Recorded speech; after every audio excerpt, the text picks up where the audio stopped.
سلام، وقتتون بخیر باشه. امیدوارم حالتونم خوب باشه. از کانال سالید وردز در خدمتون هستم. امروز میخوایم یه تکنیک بامزه ای رو با هم دیگه کار بکنیم در رابطه با مثلا مدل سازی سبد خرید چرخدار یا همون ترولی. این سبد خریدی که من قبلا مدل سازی کردم. اگر از نمای نیمرخ بهش نگاه بکنید میبینید که من نیومدم اینجا یه مفتول به این صورت درست بکنم بعد به وسیله لینیر پترن بیام اونو تکرار بکنم، به خاطر اینکه زاویه‌ای که این داره هر چقدر رو به عقب میره میبینید که زاویهش بیشتر شده، در صورتی که لینیر پترن میاد همونو هی واسه من تکرار میکنه. بسیار عالی. این تکنیک بامزه‌ای داره، بریم با هم تمرینش بکنیم و یاد بگیریمش. من اینو بذار مینیمایز بکنم، یک نیو باز میکنیم مطابق معمول. خب بریم از نمای نیمرخت، نمای فرانت، یک شمای کلی ازش بکشم. باید از مرکز مختصات حتما استفاده بکنیم، ولی من خاطر که وقتتون گرفته نشه نمیخوام از ابعاد اندازه استفاده بکنم، اینا رو نمیکشم، ولی حتما شما این کار رو بکنید. من توی کلاس هم بارها تاکید کردم که این کار حتما باید انجام بشه. وقتی شما اگر طراح صنعتی هستی باید ابعاد اندازه و اینا درست باشه که بری بعدا اینو تولید بکنی دیگه. اگر میخوای فقط تمرین مدل سازی بکنی خب اون موقع حرفی نیست، مثل کاری که الان من دارم انجام میدم. خب یه ذره شیب هم اینجا گذاشتم به خاطر اینکه این سبد خرید باید بتونن داخل همدیگه برن دیگه، واسه اینکه وقتی میخوایم جمعشون بکنیم انبارشون بکنیم فضای کمتر اشغال بکنن. اوکی، بریم بهش یک اکسترود بدیم. بچه ها حتما از حالت بلایند خارجش بکنین، بیاین روی مید پلین که بعدها کلی دعا بکنید، هم خودتون هم منو، به خاطر اینکه این صفحه وسط خیلی به ما میتونه کمک بکنه. حالا کاری نداره بعدا خودت میتونی صفحه وسط بسازی، ولی اینکه به صورت جنرالی همیشه بدونی صفحه فرانت شما مرکز محصول شما هست، خیالت راحته. خیلی خب، این از شمای کلیش. بریم از نمای بالا هم بهش یه نگاهی بندازیم. میخواهم یه مقدار اینو ازش کم بکنم، از گوشه هم ببرم. شاید بگی که با یه خط هم مگه میشه اکسترود کات کرد؟ بله شدنیه، ولی فقط بعد واسش تعریف بکنی که از حالت بلایند خارجش بکنی، بیاری مثلا بگی آقا ترو آل و هرچی رو به این سمت هست و برای من ببر. عین یه لیزر اومد و همه رو برید. خب همین کار میخوام میرور بکنم. خوشبختانه صفحه فرانت افتاده وسط و میخوام از این اکسترود کاتی که انجام دادم میرور بگیرم به این صورت. فقط این یه مقداری بچه فکر میکنم خیلی نازک شد. خوشبختانه ما تو سالید ورکس هستیم، میتونیم هر لحظه بخوایم برگردیم به گذشته و کار رو ادیت بکنیم. خب به این صورت این مفتولایی که دورش قراره ما ایجاد بکنیم، چون قراره یه قوسی هم داشته باشن، بد نیست که من بیام یک سری جاها رو هم فیلت بدم. این قسمت ها براش خوبه، فقط عدد 10 زیاده. من اینو بیارم روی 5 بد نیست. تایید. خیلی خب، حالا بریم سراغ عملیات خودمون. در درجه اول که من میام این صفحه بالا رو انتخاب میکنم، میگم میخوام اسکچ بکشم و گزینه کانورت رو میزنم. بسیار عالی. حالا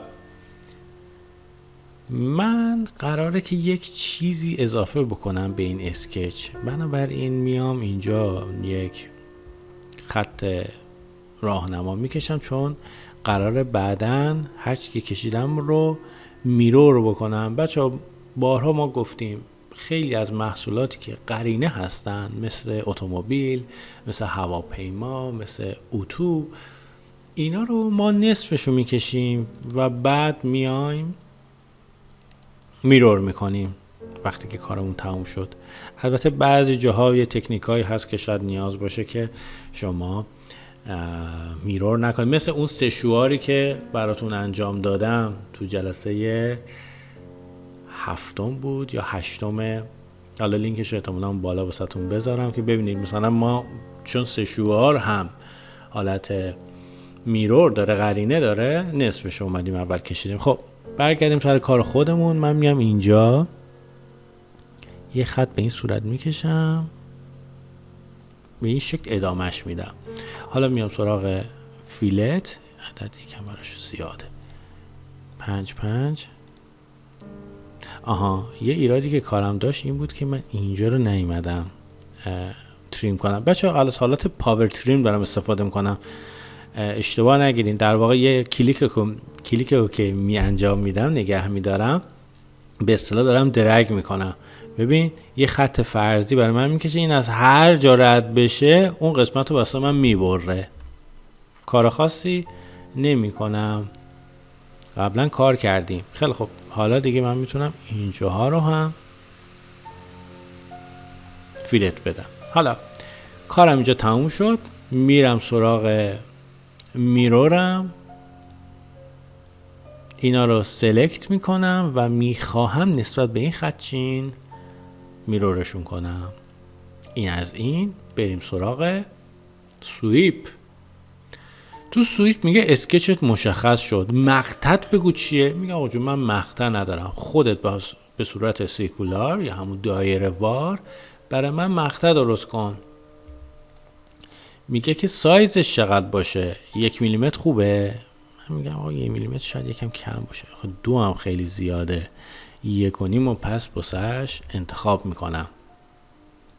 یادم نره که توی آپشن گزینه مرج ریزالت رو بردارم. مرج چی بود؟ این دوتا رو با هم دیگه یکی میکرد، واسه که من میخوام جداگونه باشه. پس اگر من الان بیام اینو هاید بکنم، یه همچی چیزی اینجا مدل سازی کردم. حالا میخوام خود این روی یک دونه دیگه از اینا سوار باشه، چون اون سبد خریدی که من اینجا انجام دادم یه همچین حالتی رو داشت. چجوری اینو درست بکنم؟ اینجاست که اون نکته با نمک ما میاد وسط. ما میایم اینو سلکت میکنیم و میگیم نسبت به این صفحه من میخوام یه صفحه جدید داشته باشم. چقدر پایین تر باشه؟ من اینو 1.5 گرفتم، فکر میکنم که اینم بعد 1.5 بگیرم.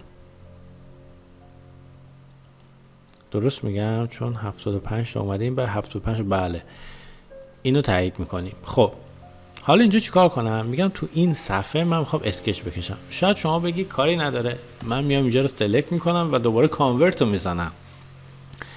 بله حرکتت بد نیست، ولی نکن همینجا دارم میبینم یه ایرادی توی کار هست. چون ما تو زاویه هستیم، یه مقداری رفته داخل. اصلا واسه که خیال راحت بشه من میام همینو واسط به همون شکل سویپ میکنم که ببینی، قشنگ درکش کنی که داستان چیه. ببین اتفاق افتاد. خب بریم از بغل ببینیمش. این اتفاق افتاد ولی به این صورت، ببینی یه کمی رفت تو. پس اینجا باید من چی کار میکردم؟ اجازه بده من اینو دیلیت بکنم، این رو همچنین. اینجا که من تو صفحه جدیدم میخوام اسکچ بکشم، نمیام کانورتو بزنم. یه دستوری ما داریم به نام اینترسکشن کرو. خیلی دستور جذابیه، من خیلی ازش استفاده میکنم. هر جا که تو مدل سازی گیر کردم این به دادم رسیده. روی این کلیک میکنم، میگه که خب من میخوام یه اینترسکشنی ایجاد بشه تا بر اساس اون به شما خط بدم. تو چی منظورته؟ اینترسکشن اول که همون صفحه‌ایه که دارم روش اسکچ میکشم که اینجاست. میگم که نسبت به این صفحه ایشون این اینترسکشن انجام شه. این صفحه من داخل ایناست دیگه. این اتفاق که بیفته، این میاد دقیقاً روی این خط من، دقیقاً انگار که روی این لبه من اومدم با تیردی اسکچ این لاین رو کشیدم. خیلی هم عالی. اینو من لحظه هاید بکنم که ولش کن، بعد از صفحه بیام بیرون. بریم سراغ سویپ، عملیاتمون رو تکمیل بکنیم. قرار مقطعمون دایره شکل باشه به قطر 1.5 میلیمتر و مرج ریزالتش هم بر میدارم.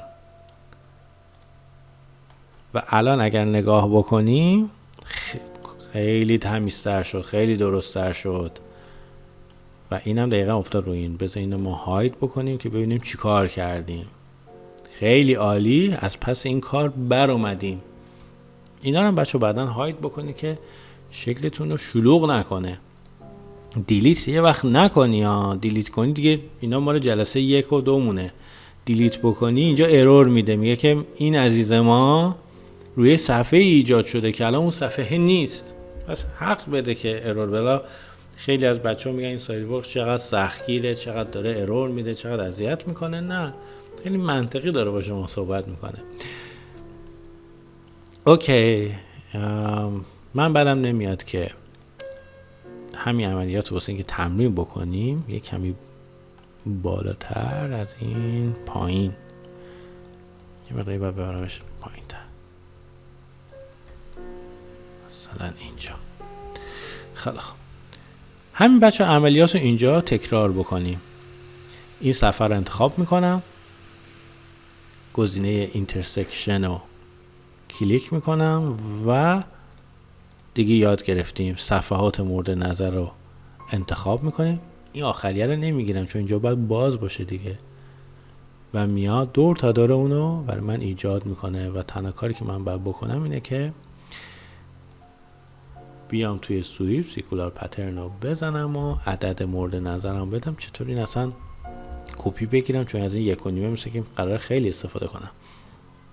تیک مرج رو بزنم، اینم از این. حالا اینجا رو نگاه کن. برای اینکه این قوس در واقع زاویه خطمونم، این مفتولامونم با این همخونی داشته باشه، اینجا سوال پیش میاد که باید چی کار بکنیم. چون اگه همینو من تکرار بکنم بچه ها، این دوباره خط صاف اینجا ایجاد شده. خیلی بچه ها نمیدونن ما میتونیم وقتی میخوایم صفحه جدید ایجاد بکنیم بگیم این صفحه و این صفحه با هم دیگه سلکت بشن، خودش گزینه میت پلین رو واسه من فعال میکنه. میگه من وسط یه صفحه واسه ایجاد بکنم، میگم احسنت، همون چیزی که من دنبالش بودم. میبینی زاویهش برایند ایناست. و بریم دوباره همین عملیاتمون رو تکرار بکنیم با intersection curves. اوکی، سویپ، تیک مرج برداشته شود و تمام. اینم هاید. این از این. در واقع اگر اینو من یه لحظه هاید کنم، من اینو تا اینجا ساختم. ببین چقدر جذاب این مفتولای فلزیمون رفتن رو به عقب. خودش لوگو شد. خب بریم سراغ عملیات دیگه‌ای که اینجا یه کمی حوصله میخواد. ممکنه بعضی از شما بگین که آقا ما خیلی ادوانسیم، شما میتونید ما فرمول بدی و اون زاویه‌های مورد نظر رو اتوماتیک ایجاد کنی. اگر این کارو بلدی که دمت گرم، اصلا شاید نیازی نباشه که شما دیگه این ویدیو رو نگاه کنی. ولی چون ما داریم یه مقداری مبتدی پیش میریم، در عین حال بعضی نکات حالا یک مقداری ادوانس تر هم میگیم، جوری باشه که همه بتونن از این مطالب استفاده بکنن، یه کمی لو لول تر. خب من میخوام حالا این قوس رو، این خطوط رو ایجاد بکنم. اینجا میام ببین یک ایده ای دارم. اون ایده‌ام اینه که اینجا بچه تو رفرنس جیومتری ما گزینه ای داریم به نام محور که ایشون رو وقتی من سلکت میکنم به همراه ایشون میگه که این دوتا صفحه قراره یه جا به هم برسن. درسته؟ میگم بله. کجاست؟ اینجاست. محورشون یعنی اگه ما میخوام یک دایره اینجا رسم بکنیم مرکزش میشه اینجا. خب حالا من اصلا چرا این کار رو انجام دادم؟ برای این که بیام اینجا رو سلکت بکنم، یک مستطیل بزرگ اینجا رسم بکنم و بگم توی سرفیس ها شما اینو واسه من تبدیل به یه صفحه بکن. چی شد؟ یه صفحه اینجا ایجاد کردی، صفحه‌ای که خودش سرفیسه، پلن نیست. خیلی خب این کار رو انجام دادی. مقصودت چیه؟ من میخوام حالا به وسیله سیکولار پترن، ببین سیکولار پترن رو میزنم، میگم محوری که قراره این دایره وار ادامه داشته باشه و ازش کپی بشه اون محور پایینمه. چه چیزی را میخوای کپی بکنی؟ این بادی را، این سرفیس را. میگه اوکی من به این صورت حالا اگه ایکوال اسپیسینگ هم روشن باشه اینجا واسه اینجوری درست میکنم. اینو میخوای؟ میگم خیر. من میام حالت اینستنسش رو فعال میکنم و میگم مقدار زاویه‌ای که میخوایم داشته باشیم مثلا عدد 1 باشه به فرض. تعدادش چقدر باشه؟ تعدادش هم 10 تا. حالا اگه تایید رو بزنم من به این صورت 10 تا صفحه الان اینجا دارم. اولی که دیگه باش کار ندارم، هایدش میکنم. ولی با ایشون میخوایم چیکار بکنیم؟ میگم چون این یک سرفیسیه که کاملا تخت هستش، من اجازه دارم که روی این اسکچ هم بکشم و مجددا میام توی اینترسکشن کرو و این صفحات رو انتخاب میکنم. حالا اینجا یه نکته آموزشی وجود داره بچه ها. من اینه که تایید بگیرم، اجازه بدید که من یه لحظه همه اینا رو هم هاید بکنم. ببین من اینو کشیدم، میگه که ای والا کار تموم شد دیگه. اینجا جواب خیر میاد وسط. دلیلش الان به شما میگم. عدد 1.5 هم که اینجا آماده کردم. ببین چه اتفاقی داره میفته.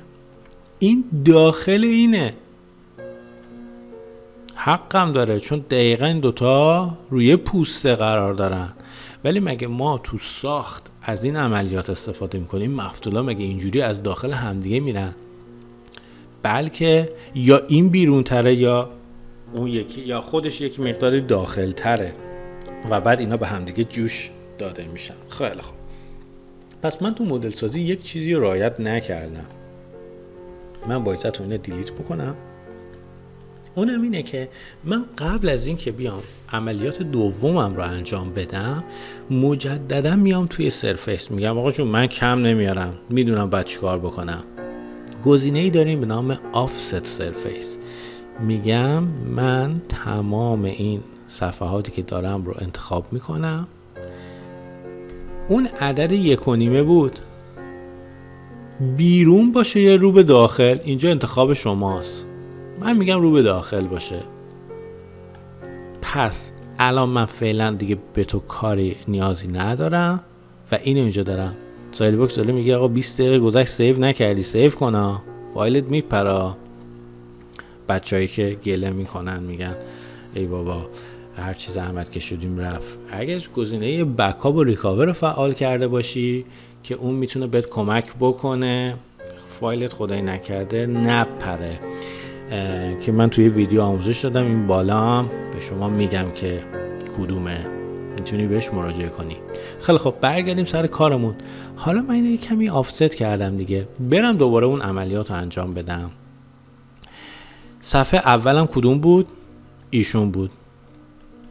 سلکتش میکنم، میگم میخوام اسکچ بکشم، اینترسکشن کرو و اینجا حوصله نداری همه اینا رو هی سلکت بکنی، از نمودار درختی میتونی اینجا انتخابش کنی.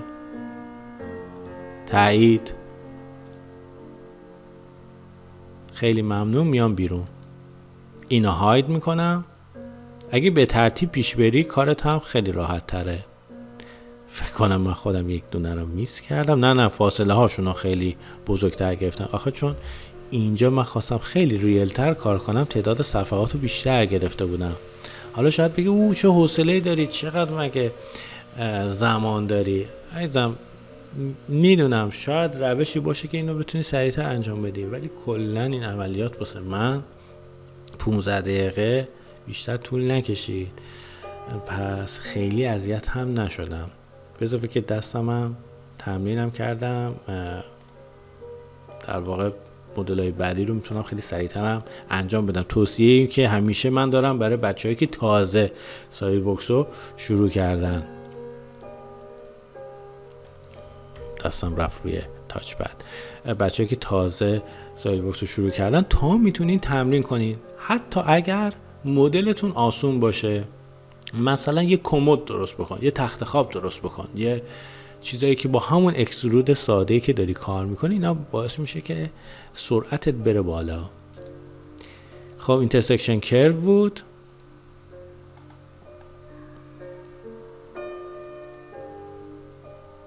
به این شکل. تایید.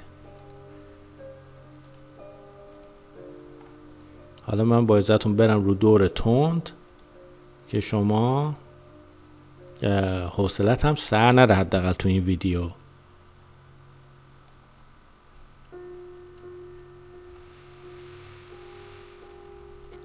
خب یک لحظه از دور تند اومدم بیرون تا بچه به شما بگم دیدین قبلی که من کار کردم اصلا دیگه نیازی نبود داخل نگاه بکنم، چون دیگه میدونم دقیقاً مسیرم چیه. ببین این رو هاید، از حالت هاید خارج میکنم، میگم میخوام روش اسکچ بکشم، اصلا دیگه نگاه نمی کنم اینجا چه خبره. میدونم که میخوام از اینترسکشن کرو استفاده کنم و قراره که تداخل با این صفحه ایجاد بشه. تایید رو میزنم. اوکی. میام از اسکچ بیرون. ببین اینو هاید میکنم، اینو شو میکنم. مجددا میرم سراغ این اسکچ رو میزنم و بریم سراغ اینترسکشن کرو و باقی ماجرا.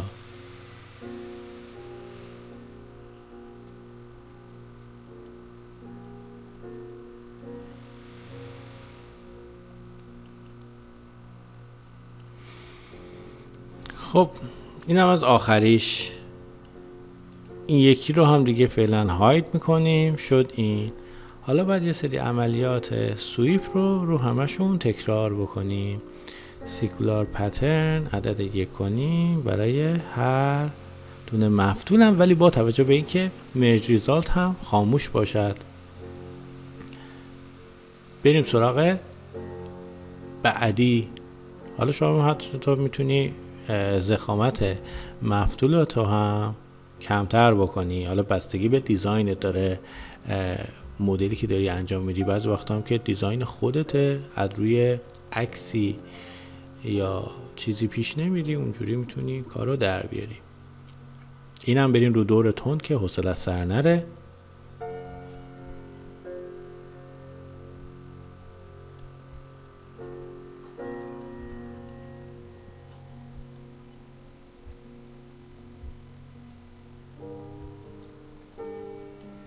خب اینم از این. حالا یک حرکت دیگری باقی مونده، اونم اینه که ما بیایم از این سمت هم اینا رو ایجاد بکنیم. فکر میکنم که دیگه خودت فهمیدی باید چی کار بکنی. مجددا من باید اینا رو یک آفستی ازش بگیرم رو به داخل، فقط واسه اینکه اولش رو بهت بگم باید چی کار بکنی. میرفتیم سراغ آفست. کجاست؟ اینجا. ایشونو میخوام 1.5 میلیمتر رو به داخل. تایید. این رو هاید میکنم. اینو الان اینجا دارم. 1.5 میلیمتر این واسه این سمت کم بود. البته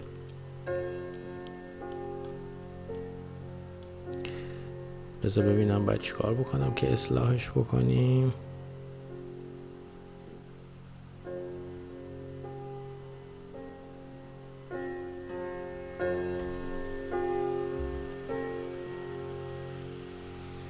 خوب شد، پس اصلا انجامش دادیم. این خودش یه چالش میشه واسه ما.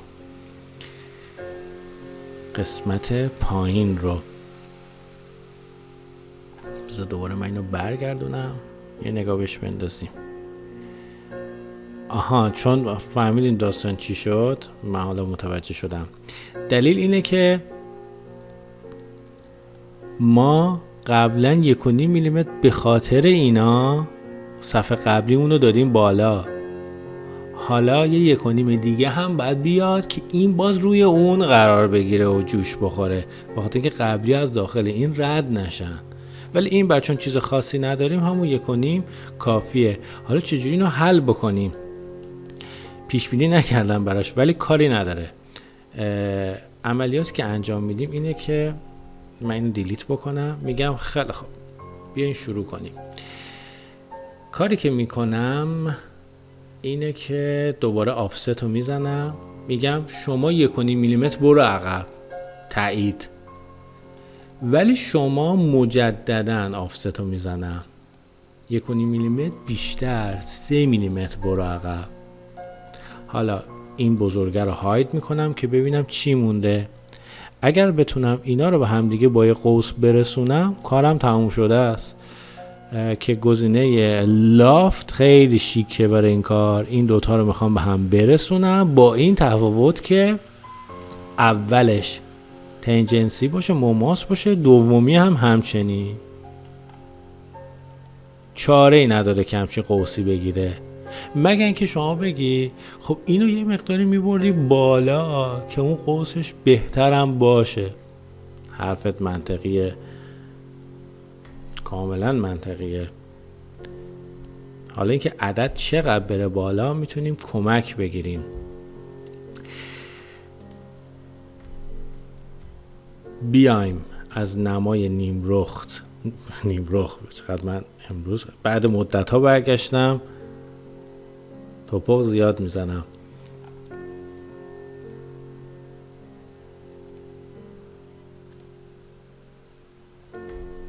اوکی،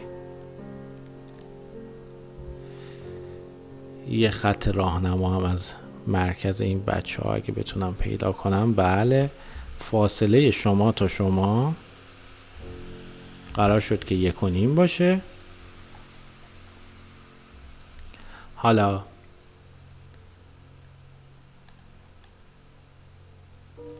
ما یه حرکت بامزه اینجا داریم.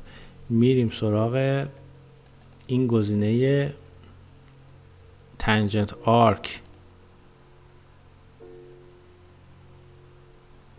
فکر میکنم اینو به اینجا برسونم، بعد بگم شما دوتا با هم دیگه مماس باشین. به این صورت میتونم به همین چین قوسی که دنبالش بودم برسم. البته که این ناکس جابجا شد، در واقع باید به این صورت باشه.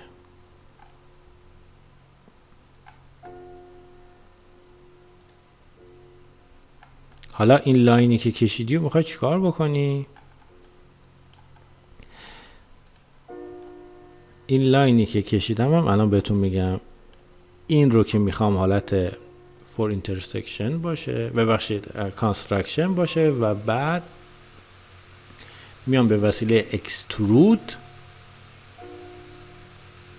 میگم شما برس تا اینجا، دایرکشن 2 هم برس از این بر تا این سمت. حالا این دیگه کامل شد که من برم اون لاینامو بکشم و کارو در بیارم.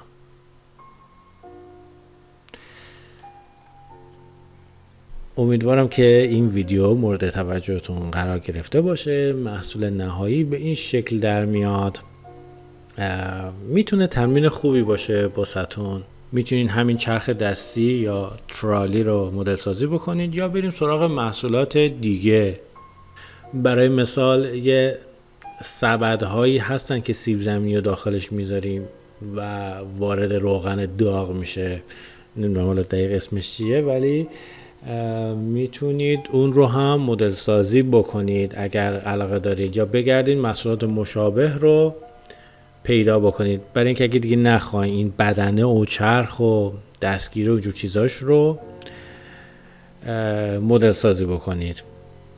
همیشه ما به بچهای ترم 1 مخصوصا گفتیم که درسته که شما اومدی فقط یه اکسترود و تو جلسه اول یه اکسترود و یه اکسترود کات رو یاد گرفتی، ولی تا میتونی از این دستورا استفاده بکن. مثلا تخت خواب رو مدل سازی بکن، کتابخونه مدل سازی بکن، محصولاتی که فقط با یک اکسترود و اکسترود کات در میاد. این باعث میشه که ملکه ذهنت بشه و از پایه به شدت دستتون رو قوی بکنه.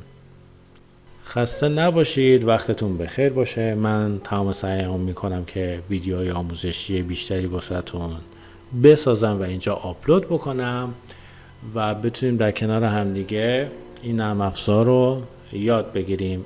اگرچه که بیشتر ویدیوهای ما قراره با رویکرد طراحی صنعتی باشه، ولی با خود نرم افزار هم یه مقداری جلو میریم که سعی کنیم حداقل توی مدل سازی آپشن هایی که وجود داره رو با همدیگه یک مروری بکنیم و یاد بگیریم. دمتون گرم. فعلا خداحافظ.